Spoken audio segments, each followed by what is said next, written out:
Okay, good afternoon and welcome to Iyun Shulchan Aruch. I can't believe I just did the regular Shulchan Aruch. It took me 47 minutes to go through 52 halachos. This is part of the system over here, you know. I do a simon a day, whatever it is, even if it's 1 or 52. So interesting that it's 52 because 52 is actually double Yud Kei Vav. Yud Kei Vav Kei is 26. Yud Kei Vav Kei is 26. Gematria 26. Nun Beis If, and we double Gematria, which is very interesting because, first of all, the Halacha Chavav actually talks about the Shem Hashem. Halacha Chavav says, what does it say? Halacha Chavav. It says, Imosio Shel Shem Dvukos Yachal freedom. If you, by mistake, write the Yud Kei Vav Kei or Elokim, and you would put a little extra ink, you can separate. It's not called Mechikas Hashem. But I want to focus on the Halacha over here in Halacha. Where is this? I think it's Ted Zion or Yud Zion. Where is it? Yud Ches or Yud Tet? A lot of sifim over here. I think it's Yud Tet. Yud Tet. Where is Yud Tet? Oh, what the heck? Here. Yud Tet. Right? You're supposed to write tefillin. The ksiva has to be l'shem mitzvahs tefillin, right? L'shma. You need l'shma. You're supposed to say it. L'chachila, most supposed to say it, and the thing is not okay.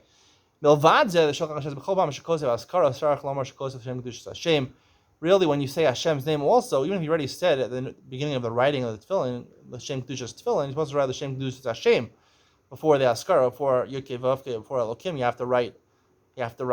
have to also have a separate and say that, right? But the Eved, the Ramah says maybe it's okay if you think it's okay, but l'chachil you're supposed to say it both before. So why do you say it twice, right?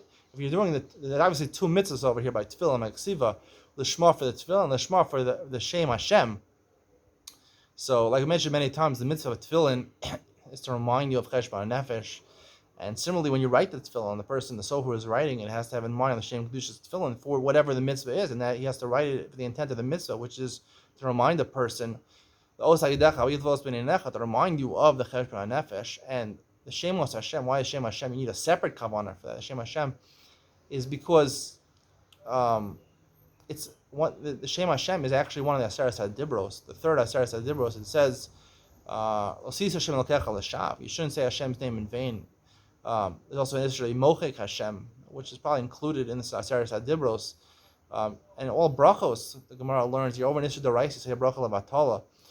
You violated one of the Aseres HaDibros. This is Hashem Elkecha L'Shav, saying a bracha levatala on the wrong food when you're not supposed to. When you're not eating a food is a bracha levatala.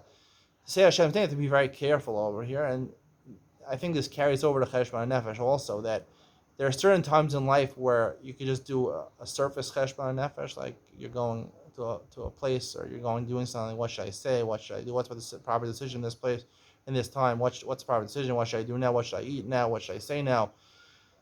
But then there's times that are very important in life, and when you do brachos, when you say Shem Hashem, you have to have extra. When you do one of the Aseres HaDibros, you have to take extra precaution, not just make a decision, but actually part of making a decision is preparing yourself for the decision. Sometimes preparation is needed before a decision, right? You have to put thought before you make a decision. Sometimes you can make a decision. Things happen so quickly in life. You make 20,000 decisions a day as an average person, so you don't have time to think before. But when it comes to really important things, like saying a bracha, you're supposed to not be zorik the bracha mipiv. You're supposed to actually have preparation before. That's included in the cheshbon nefesh. You have to have the same kavana. Part of the kavana writing kedushas Hashem is that included is the meaning is that when you come to important points in your life, when you're saying a bracha, you're invoking the name of Hashem. You have to not only make the right decision to say it or not to say it, but also put in preparation to make sure you don't err and make a mistake. That itself is a decision, right? The preparation sometimes to prepare or not to prepare is a decision. By Kedushas Hashem, when invoking Hashem's name, the right choice is to make a decision and how to prepare yourself so you don't make a mistake. That would be Iyun Shulchan Aruch, a lot shorter than 47 minutes. See you tomorrow, a lot shorter segment.